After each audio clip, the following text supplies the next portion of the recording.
Transformons maintenant l'équation de M en un logigramme de fonction NAND.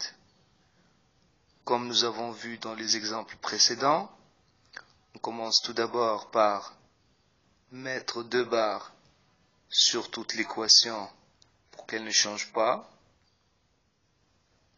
Ensuite, on doit vérifier si on peut obtenir la fonction NAND entre la parenthèse et ces barres.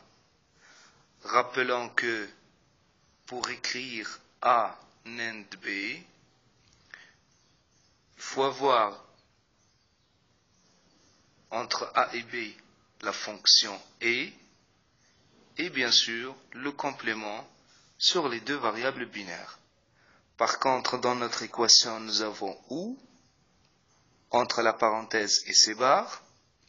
Donc on doit appliquer le théorème de De Morgan pour avoir dans l'équation la fonction et.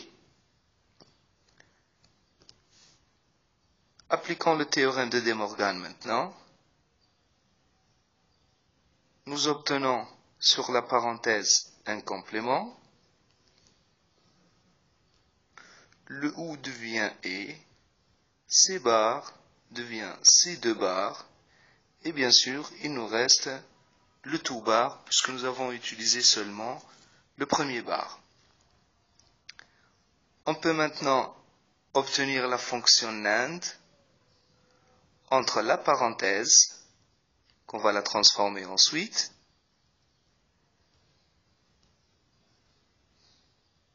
NAND C égale, on remarque qu'à l'intérieur de la parenthèse, on peut obtenir directement la fonction NAND. Donc l'équation devient X bar NAND Y NAND C. X bar, on va l'écrire sous la forme de NAND, qui est X NAND X, NAND Y, NAND C.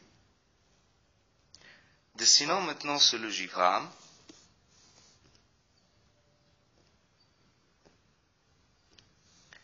Donc, commençons par X NAND X.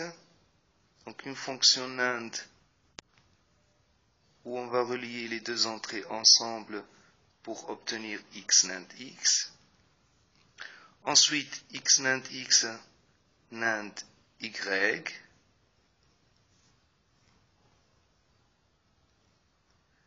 Qui va nous donner la sortie suivante. X NAND X, NAND Y.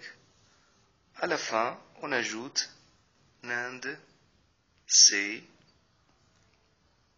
et on obtient l'équation de M qu'on a transformée à l'aide de la fonction NAND.